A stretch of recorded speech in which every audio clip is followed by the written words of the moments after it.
pernikahan dibuka oleh Allah langsung dengan diksi ayat, seakan-akan ingin menegaskan bahwa tujuan utama, puncak dari akad, puncak dari nikah itu tiada lain untuk membangun kedekatan dengan Allah Subhanahu wa Ta'ala.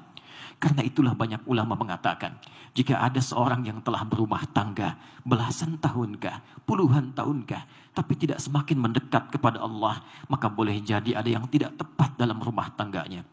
Adinda, kedekatan dengan Allah ini bahkan dijadikan oleh Allah sebagai kunci pembuka dari 3 harapan yang diinginkan oleh setiap orang yang ingin berumah tangga.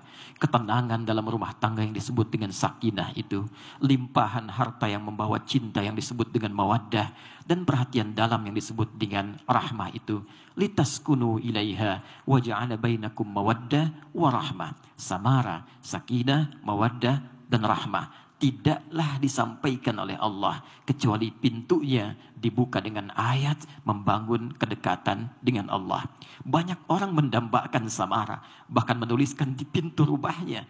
Tapi anehnya, Allah sang pemilik rahmat, sang pemilik mawaddah, sang pemilik sakinah tidak ia dekati. Karena itulah membentang limpahan ayat dalam Al-Quran yang langsung memberikan janji kepada setiap insan beriman. Ketika Anda mampu meningkatkan ibadah, takwa kepada Allah, maka akan diringankan, bahkan diberikan limpahan segala kenikmatan, khususnya dalam rumah tangganya. Quran surah ke-65, di akhir ayat kedua, di awal ayat ketiga. وَمَنْ يَتَّقِ اللَّهَ يَجْعَلْ لَهُ مَخْرَجًا وَيَرْزُقْهُ مِنْ حَيْثُ لَا يَحْتَسِبُ.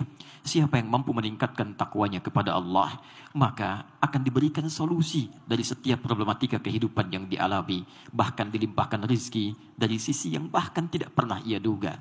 Quran surah kedua di akhir ayat 189, wattaqullah la'allakum tuflihun. Tingkatkan takwamu kepada Allah, aku jamin kata Allah kalian akan bahagia hidupnya. Karena itu adinda, jika kelak telah selesai akad ini, maka jangan cukupkan saat persiapan kalian menjelang akad. Pasca itu dekati Allah dengan sempurna. Bangun di malam hari, sholatlah, dekatkan diri dengan Al-Quran. Tiada keindahan bagi pasangan ketika suami dapat kemudian menjadi imam, istri kemudian menjadi makmum di belakang, lalu suami kemudian berdoa, istri mengaminkan, mencium tangannya, dan sejak saat itulah kemudian bentangan kasih Allah diberikan kepada keduanya. Sungguh banyak gelar didapatkan manusia, tapi tidak jarang tak mampu menyelesaikan persoalan kecil di rumah tangga. Tapi banyak persoalan besar yang justru dientaskan dalam hempasan sejadah. Untuk itulah setelah ini, sekali lagi, dekati Allah, tingkatkan ketakwaan, dan pesan Al-Quran tegas, dengan itu akan dilimpahkan samara yang diidamkan.